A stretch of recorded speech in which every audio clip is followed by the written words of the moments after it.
Now it is my great honor to introduce our MC, who's going to be the glue that holds this event together. And here is a tweet that I tweeted recently that got a lot of traction. It says two of the most misunderstood words, privilege and patriarchy. Don't mean wealth, don't mean men. This is a critical understanding to unlock the beyond gender goodness. And I can think of no one better than to illuminate that for us than Lovey Ajay. And I want to just tell you a little bit about Lovey before I bring her out on stage. She is an award-winning writer and digital strategist. She thrives at the intersection of comedy, technology, and activism. She is a 12-year blogging veteran. She's the voice behind the hilarious awesomelyllovey.com.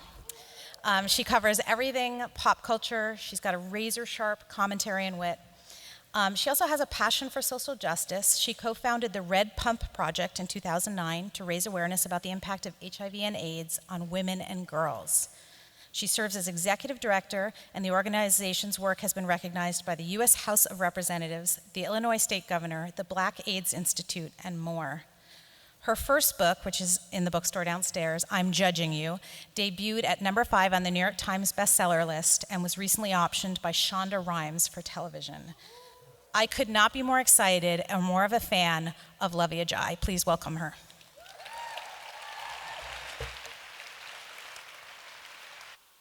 Hello. Have fun. Hi. Am I on? There we go. Good morning. Are you awake? Are you awake? All right. So I'm excited to be here. And I am a professional troublemaker. But before I became one, I went to college to get a degree in psychology. My bachelor's is actually in psych, not marketing, not writing, because it's this field that I loved. When I was in college, I applied to be a counselor and center paraprofessional. So it was this like intensive application process, and they picked 15 of us to be CCPs. Now, it was like a 2.5-year journey, and the first piece of being this, in this program, being a CCP, is they were like, before you guys can even go out to talk to other students and be peer counselors, we need to understand that you know who you are, you know what type of space you take up in the world, and you know what comes with that. So our first semester as CCPs was all about interviewing each other, figuring out our lives as these like 18 or 19-year-old college students. And one thing that we did that stood out to me the most, that I feel like changed my life instantly, was the privilege walk. The privilege walk allows us to actually see privilege in motion. A lot of times people hear privilege and think, oh, I'm being told I'm lucky. Oh, I've worked hard all my life. I don't have privilege. We all have privilege. And when we did this exercise, it kind of changed how I looked at myself and the power that I walked in every room with. It recalibrated me and let me know that I wasn't giving myself enough credit, or I was giving myself too much credit. So I'm actually excited to do this here. And basically, I'm establishing a safe space. This is a no judgment zone, even though I wrote I'm judging you. And we have some awesome participants who've decided to be a part of this. So I'll be bringing up one of our next creative leaders, a small agency owner, a creative freelancer, one of our founding partners. Senior leaders represent a CEO, chief talent officer, chief creative officer, and head of planning, 2 student scholars, and a member of the 3% team. Come on out.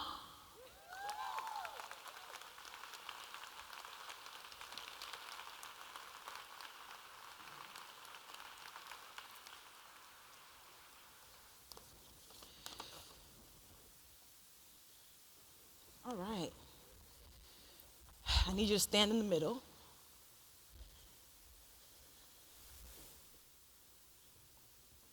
All right. Start here. Yep. Nope. Right where I'm standing. Come on up. Come on up. We're all family here. All right. Okay. So I will need you all to get slightly closer. Shoulder to shoulder. And with this exercise, one, I wanted to thank you for your vulnerability, for deciding to be a part of it. Two, what I'm going to do is I'm going to read off some statements. When I read off a statement, you will either step forward, step back based on my instructions. If a statement feels too sensitive for you, feel free to stay in that spot and don't respond, right? I also would like for you to put your right hand on your neighbor's shoulder. Safe touch. All right? Okay. If you are right-handed, take a small step forward. All right. If English is your first language, take a small step forward. If one or both of your parents have a college degree, take a small step forward.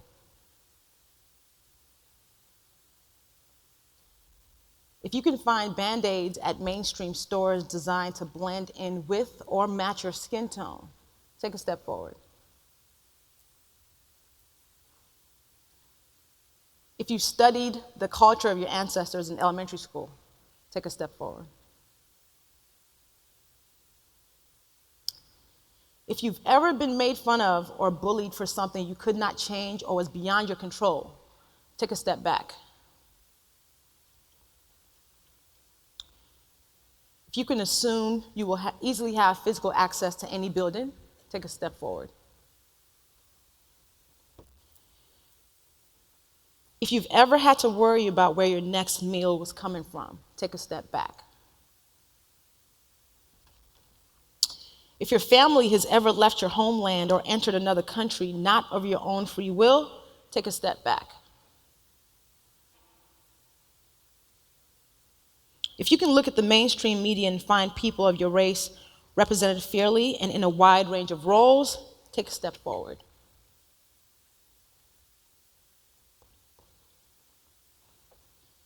If you have to think twice about calling the police when trouble occurs, take a step back.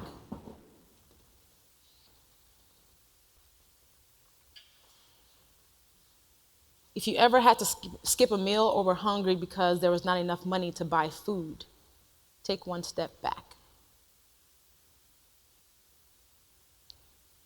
If you have a physically visible disability, take a step back.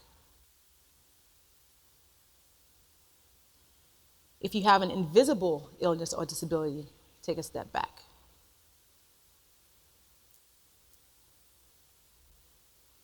If you've gone by a name different from your legal given name in public because people cannot pronounce it correctly, take a step back.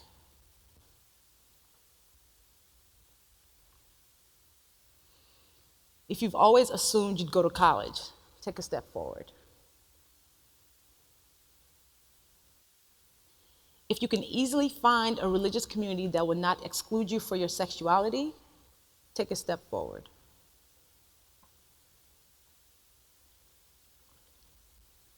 If you were ever discouraged from an activity because of race, class, ethnicity, gender, disability, or sexual orientation, take a step back.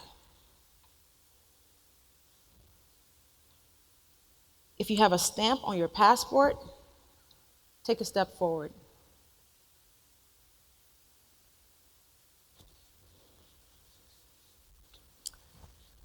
All right, I want you to kind of look around, see where you are right now. Can I have a mic? Do you have a handheld mic?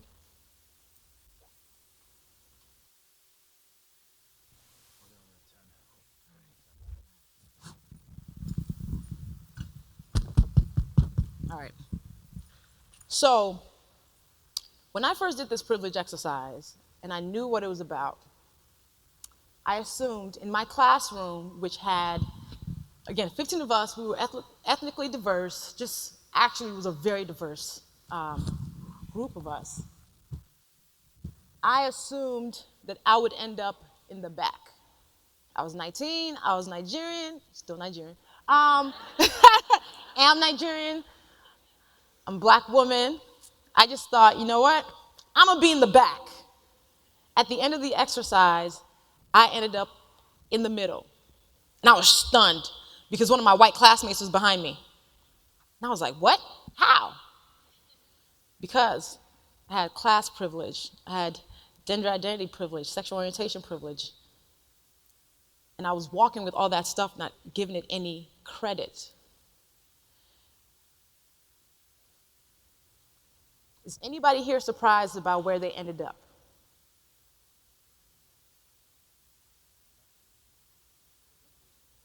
Was anybody expecting to end up in the front or the back, end up there? How does it make you feel? I have a mic. Anybody? Anybody want to take it? You look like you want to take it. I guess I wasn't totally surprised as a queer biracial woman, but it's really comforting and heartening to see people around me too. So one of the parts about this exercise that's important is the part about you all having your hands on each other's shoulders. Because the moment you have to break from somebody physically is something that you're supposed to feel. Who wants to talk about that moment? Did you break earlier from your neighbor than you thought? Any surprises about that? Yeah. What was really interesting to me was that you physically can't see people behind you. You literally can't see anyone who's behind you, which was sort of an insight that just came to me through this exercise that I didn't anticipate. So I kind of thought I would be in the front, but what was lost on me till we actually did it was that I couldn't see people behind me anymore, which I think is really important. What about you? I'm curious to find out. I was more scared to let go of people than worrying about seeing them go away. I was like, okay, bye guys, but stay here. Here, guys. You know, it was more like that. But it is interesting to be in the back because we see, like you said, you can see us, but now we see your back and you're not looking at us. So it's a very strange feeling for sure. So I did this exercise at a conference that was mostly women, and there were like 5 men at the conference, and one of the men came to the exercise. White man, quickly, within 2 questions, he had to break with his neighbor. I mean, by the end of it, we had to use binoculars to see him.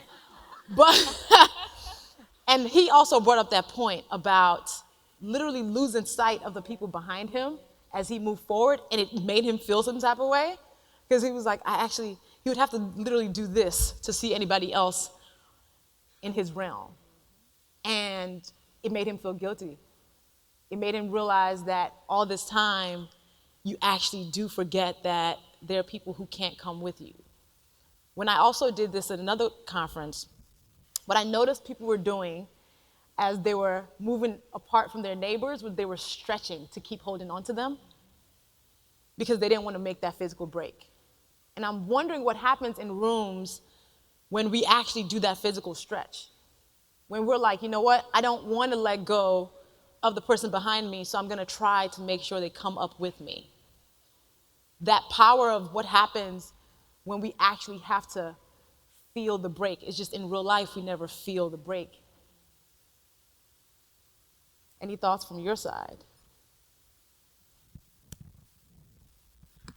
I think that it's a great way to just really think about not just yourself, but the impact on others. And I did feel a little of that guilt when you realize you aren't seeing the people behind you. And because I was on the end, I kept looking left, and I was just trying to be conscious of where people were moving and shifting. And I think it just is all about being aware of what you have and what others may or may not have, and being sensitive to that.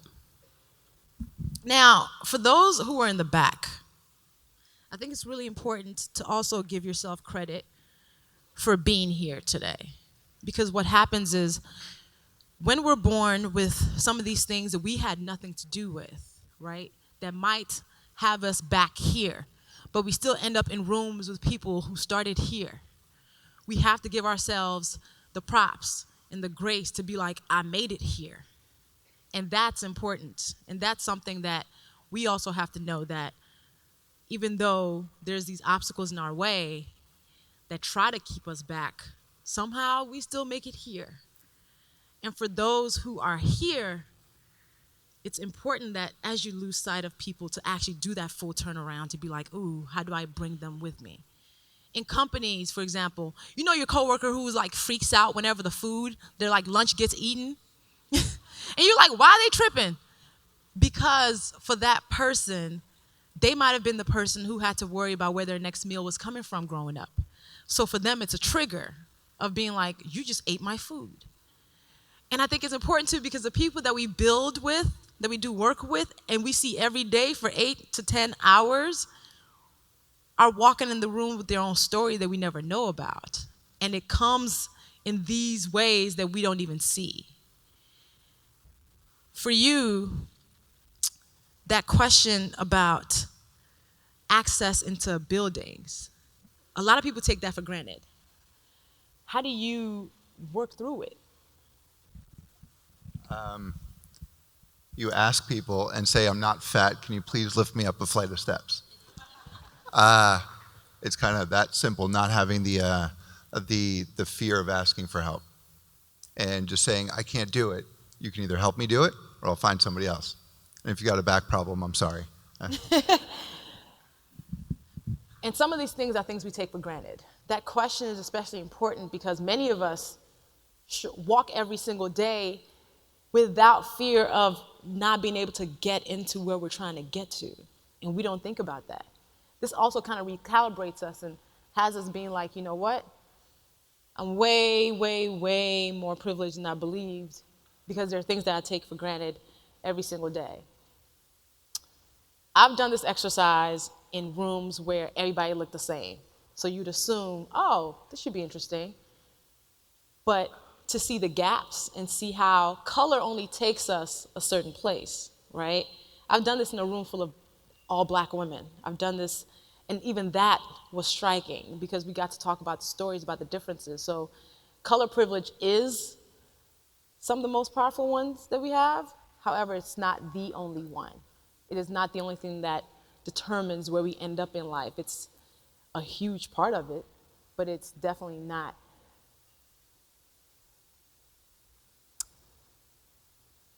What's interesting about this line is it's actually pretty predictable. I'm not surprised by that, but there are certain times when you will get a surprise and find out somebody end up in the back who you would not think would end up in the back. You haven't said anything. How are you feeling? It's very overwhelming. And you know, I come from another country, and in Brazil, where I come from, I'll be in the front of the line, and it's very strange to see, you know, just that one change just puts you in a different position, and you start to imagine and understand what people go through, and you know, it gives you a lot of appreciation, not only for the distance forward to the disconnection back. It was a very heartbreaking moment when that connection was broken, but when this one was broken was much worse. Really? Yeah, I feel like this is when I realized that it happened in my life so many times before, and I don't appreciate. But at the same time, it creates a different appreciation for a lot of the things that we take for granted for being here. You know, and you know, there's lots of unfair things, a lot of wrong things happening in this country. You know, more than in most times right now. But it's still better than so many places. And it's good to see that you know, at least there's a chance to make a living, to build your things, to do work that means something, and you know, and I feel very grateful and lucky right now at the same time. Thank you for that. Any thoughts? I should feel bad being back here. No, you shouldn't. No, I'm saying if you think about it, people would assume that you feel bad. I'm looking at it going, shoot, with all of this, and I'm still kicking ass. Come on, that's it. You know. That's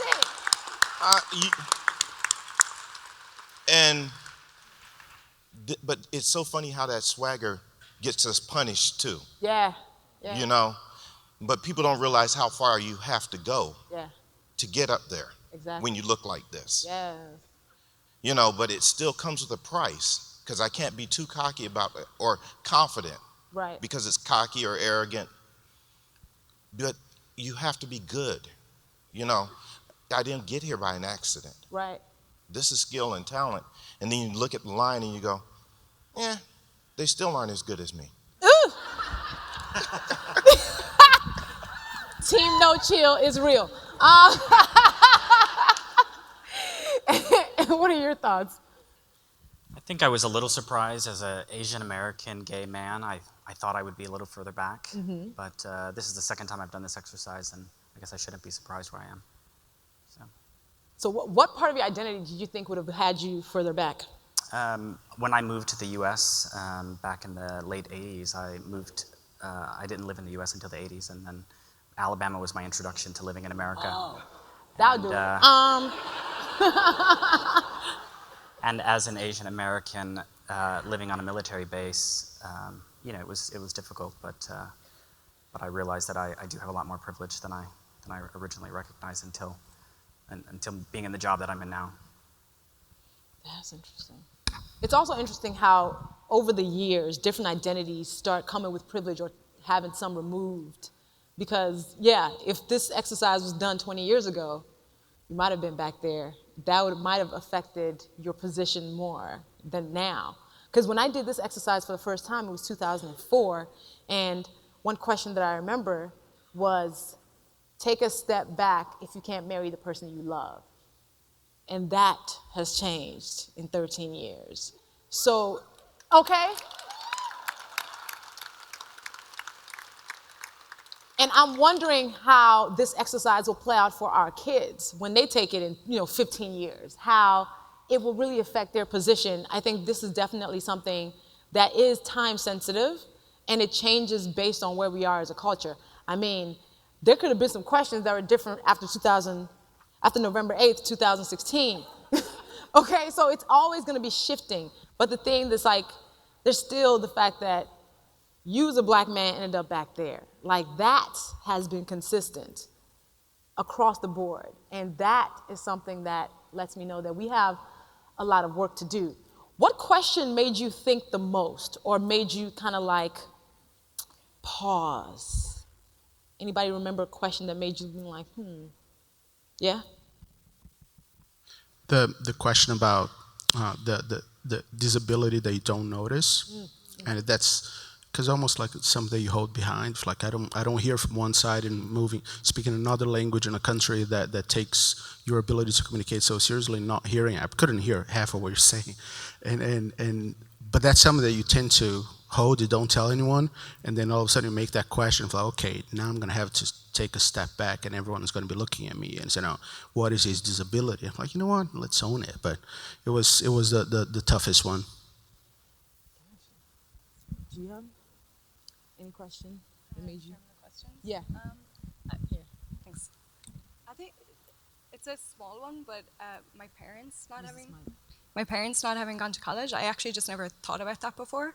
And then how that impacted me, I think it just gave them a want to have me to go to university as well. But I never actually kind of really made that connection, and how important it was for them that I then went to university, and then the fact that that is in itself a privilege. Yeah, it's another privilege that we don't think about. I could have asked how many people have 50 or more books in their houses to kind of generate the same type of answer. And it's one of those things that we don't think about. Like, I always assumed I would go to college. That was not even up for question. And we don't even realize that that is a privilege. The fact most people actually step forward when I ask that question of, have you ever assumed you go to college? That's huge, because some people are told they'll never amount to anything from the time they're young. So when you are 5 already knowing I'm gonna be 17 at a higher institution, that is something that carries you through and make sure you don't get that F. Or if you do, you match it up with another A. So even that belief in us is something that is a privilege that we have to acknowledge and understand every day. For me, this exercise kind of changed, just like, I was thinking I was doing work. I was thinking that, okay, I'm here because I'm smart. Smart is cute. Many people are smart. But there's some very smart people who end up in places that we wouldn't even imagine because they were born in with circumstances that was beyond their control. And for us as people to carry that with us, it kind of humbles you because you realize that your success, yeah, you've done work, great, shout out to you. But your life was made easier by certain things like having parents who went to college, like never worrying about where your next meal was coming from. Most people think step forward when I said step forward if you never worried about where your next meal is coming from. Some people had to go to school not knowing whether they were going to have dinner. And they went to school because they would have lunch there. And it's something that kind of recalibrated me. I was like, oh man, okay. So I actually want to turn it to the audience and see if anybody has any questions, either for me or for some of these brave people. First of all, let's give them applause for the vulnerability.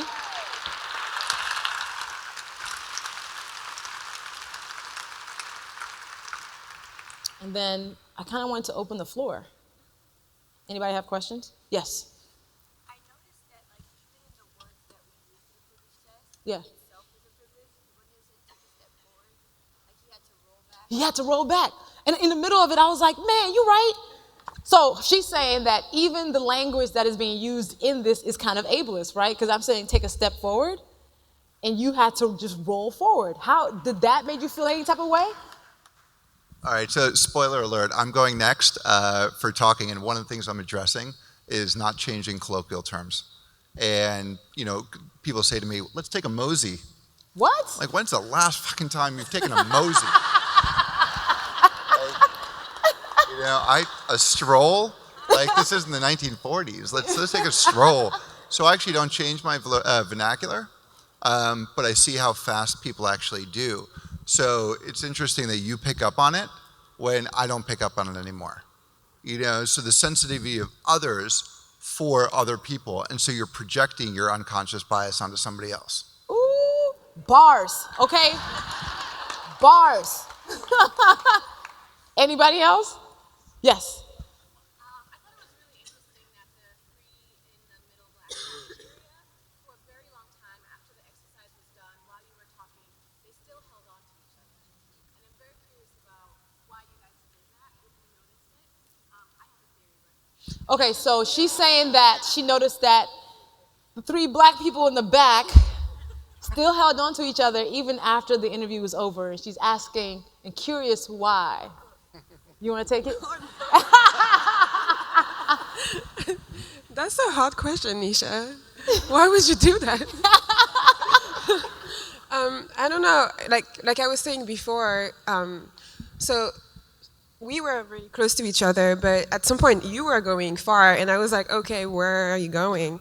And then she like had to switch her arm, like the way she held me, she had like to move it around. So that was a weird feeling for me because I was like in the back for the longest, and then I finally moved up. But then after that, after you talked, I think we felt like your words, and so you was like, let's get back to each other, let's hold each other again. So that was basically like what happened at that point. Dope. Was that your thought?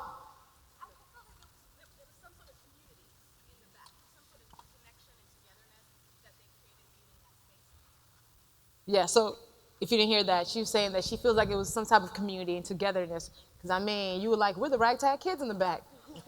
We're going to make a squad. Okay, squad goals. Other question? Yes. Well, I'm actually curious about the young gentleman in the front. Yes. Because I feel like how you feel is probably how a lot of the few men that are here are feeling right now. And I think it's important for us to know that so that those of us who are here want to start those conversations and welcome you guys into the diversity conversation so that we understand where you're coming from too and what your fears are so that we can meet you halfway. Yeah, I definitely feel, part of me feels embarrassed. It's like, oh geez, I like have so much privilege that's so obvious, and it like sets me apart from everyone. But it's not necessarily a bad thing, because in an ideal world, we would all be up here. So I just want to be here to learn how we can help pull everyone else up with us. Word. Yes. You know, I really enjoy seeing the discomfort of white men in this exercise. Because it's always, you guys have this very acute moment of being like, I'm by myself up here. Nobody else is by me. And then just seeing the moment of like, oh crap, how do I get people behind me? I think it's important to have, because that discomfort of nobody else is around me is a feeling that a lot of marginalized people feel when, like the woman who's the only room in a tech meeting, or the black person who's the only room in any meeting. That feeling of being alone is very like strong, and it makes you want to do something so next time you're not by yourself. So my hope is that white men who feel this, experience this, see this, are like, okay, I need to stop being alone and in the front and by myself, because then you get community, like in the back. You know what I mean? You get to do squad goals like that. Thank you for actually that moment and that vulnerability. I think that's important to say. And it's okay to feel like that, actually. That discomfort is necessary. And I think for change to come, we actually have to sit in it and get comfortable with discomfort. Because I think when we get uncomfortable, we're like, all right, let me shake it off. I'm good, I'm good, I'm good. But it's in that discomfort that we want to make sure we do something different. Anybody here have any other thoughts? You've been quiet. Well, I mean, I actually think it's kind of interesting that there are women, that you're not alone, in fact. So I'm surprised. I mean, maybe it's the room or the questions, but we've made some progress, to your point about what would these questions have been 12 years ago? What will they, and what will they be? Hopefully we're not going backwards. We're not gonna give an inch, right, folks? I really appreciated participating in this, so it's terrific. Thank you. Really appreciate it. As for the women being up here, I think it's also a moment for us as women to recalibrate, to understand that even though every day we might feel like in certain rooms we're not that powerful, in certain rooms we are. We are running stuff. Women get stuff done. And acknowledging that is important, because for the times when we feel like we aren't making progress, it's important to be like, wait a minute, I know 3 CEOs who are women, I know 4 C-suite people who are women, and carry that with us.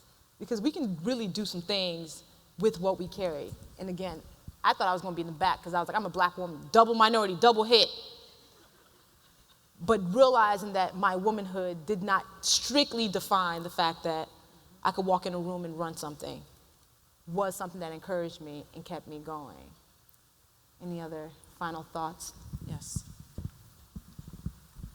I think, though, seeing women up in front also needs to remind us why there's a shift here at the 3%. Because we talked about diversity, we tend to talk about it like we're one big group and we all move together. Yeah. But we don't move together. And there's got to be an awareness, and Kat knows this is my thing, that there's a hierarchy to diversity. Yeah. Oof. Yeah. There's a level where we hire certain people inside the diversity community more than we hire folks like me. This is how we end up in the back. So when we say things like, and the language bothers me, we say men, I have no power to not hire white women. I just don't. You know, the nature of the beast is I'm already back here. I've got to hire the best people I can find, period. Yeah.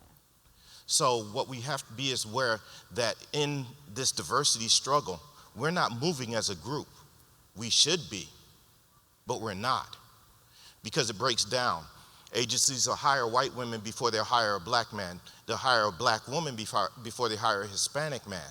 And that's how it falls out. And we don't talk about that hierarchy. But this is the hierarchy. Ooh. Okay. I'm gonna need Derek to come out with a mixtape because he has bars too. I mean, that is such an amazing point because, again, they all don't have the equal power. They all do not. That is one thing I said consistently. Black men end up in the back. It does not matter in what room and how you even do this exercise. I've noticed that. I've been in rooms, when I did it at Makers, but I noticed the Southeast Asian women ended up in the back because there were no black women there. I mean, black men there. So it's something to address as an industry and how this changes the way you hire and the way you think about what diversity looks like. Because I think sometimes now diversity looks like just representing LGBT. And some people, they're like, yeah, we have diversity. You're like, where? So ethnically, sexual orientation, gender identity, class, language, all of that matters when talking about diversity and making sure you're having the best campaigns and giving clients the best work that you can. So the next time you're in meetings, the next time you're hiring, the next time you're talking to a coworker who doesn't look like you or comes from somewhere that you come from, also keep in mind what they might have overcome to even get there. And I think it's time for us to have real change so rooms can stop looking so monochromatic. Because that's also when people get in trouble for crazy ads. As you see this year, everybody has been in trouble for ads that make no sense because the more people that you have in your room who can be like, ooh, so yeah, about that frame, that's not gonna work. It will save you a lot of time on social media backlash. Because honestly, everybody's caps button has been activated this year because brands are just taking these ads. And I'm just like, who was the person in the room who could say, hey, that's not okay? That's another thing when talking about diversity. It's not just about hiring people who look different or are different. It's empowering them to speak. So when you wonder why the black person in your meeting didn't say anything when they knew that ad was not gonna work, it's because they were like, well, it's already gone through 8 channels, so I ain't gonna say nothing. Because I'm not gonna get in trouble for what? So empowering people who are around the table who might not have a voice to actually have a voice that will not come with consequences because people are petty, okay? That person is afraid to speak because they're afraid of not being invited to the next bar crawl. Or actually getting a bad review. And I must make this point for all the black people and all the brown people in the room who can't make this point for themselves when they're in these rooms. Compliment sandwiches are a bad use of time. You know what I mean? When you're like, I need a report. To get this report from my coworker, I have to tell them, hey, you look amazing today. Hope your weekend was great. Can I get the report? Great, I love your shoes. See you at 5 o'clock. Because when we don't send emails like that, we're told that we're being too short. We're being told we're being aggressive at work and our reviews are being dinged because we're told that we're not team players. Because I didn't tell you I like your shoes today, I need the report. I don't have time for this. So, on behalf of those who can't say that, I'm gonna say that. And one more time, I just wanted to thank you all for participating in this and for basically bearing your soul on stage in front of all these strangers.